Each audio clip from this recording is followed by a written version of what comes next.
নমস্কার বন্ধুরা, শৈলী হোম কিচেনে তোমাদের স্বাগত। আশা করি তোমরা সবাই ভালো আছো এবং সুস্থ আছো। আজকে আমি বিভিন্ন রকম সবজি আর মৌরলা মাছ দিয়ে একটি চচ্চড়ি রান্না করব।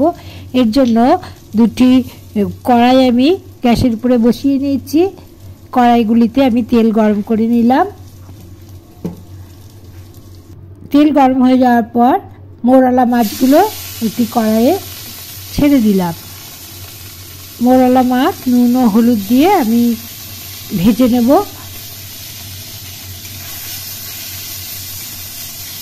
আজকে রান্না করার জন্য আমি কেটেছি আলু, মিষ্টি কুমড়ো, বেগুন, গাজর, মূলো, এছাড়াও নিয়েছি পেঁয়াজ সহ পেঁয়াজের পাতা। তেলের মধ্যে জিরে ফোড়ন দিয়ে দিলাম। এখন একে একে এর মধ্যে সমস্ত সবজিগুলো দিয়ে দিচ্ছি। মাছগুলো এক পিঠ ভাজা হয়ে গেলে উল্টে দিয়ে অপর পিঠও আমি ভেজে নেব। দেখো, মাছের মধ্যে আমি পরিমাণ মতো নুন ও হলুদ দিয়ে দিলাম। আর এইদিকে সবজিগুলো আমি উল্টে পাল্টে ভালো করে ভেজে নিচ্ছি। এই সবজির মধ্যে কয়েকটি ফুলকপির পাতা এবং ডাঁটা আমি কুচিয়ে দিয়ে দিয়েছি, এতে তরকারিটা খেতে আরও ভালো লাগবে। একে একে সবজিগুলো সব দিয়ে দিলাম। উল্টে পাল্টে সবজি আমি নাড়াচাড়া করে ভেজে নিচ্ছি। এর মধ্যে স্বাদ মতো লবণ ও পরিমাণ মতো হলুদ দিয়ে দিলাম। লবণ আগে দিলে তরকারিগুলো তাড়াতাড়ি নরম হয়ে যাবে।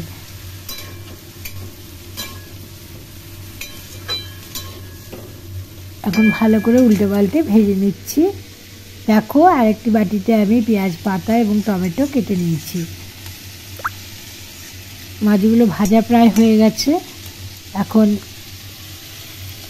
সবজির মধ্যে পেঁয়াজ পাতা, পেঁয়াজ এবং টমেটো দিয়ে দিলাম।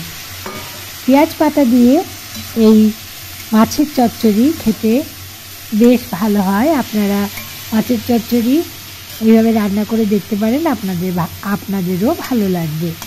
এখন বাজারে পেঁয়াজ পাতা পাওয়া যাচ্ছে।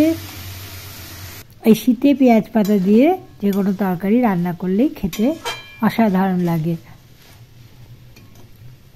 দেখো, সবজি আমার প্রায় নরম হয়ে এসছে। এই সময়ে এর মধ্যে ধনেপাতা কুচি করে দিয়ে দিলাম।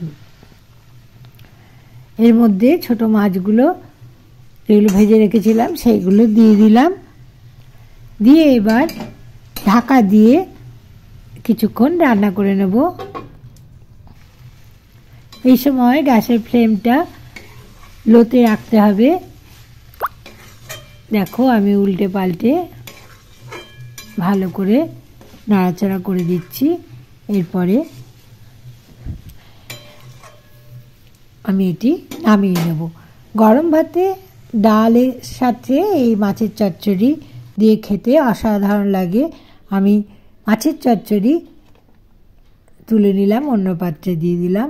আজকের রেসিপি এই পর্যন্তই। রেসিপি ভালো লাগলে লাইক, শেয়ার ও কমেন্ট করবে এবং শৈলী হোম কিচেন চ্যানেলটি বেল আইকন সমেত সাবস্ক্রাইব করার অনুরোধ রইল।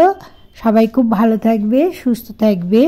সবাইকে আজকের এই রেসিপি দেখার জন্য অসংখ্য ধন্যবাদ। নমস্কার।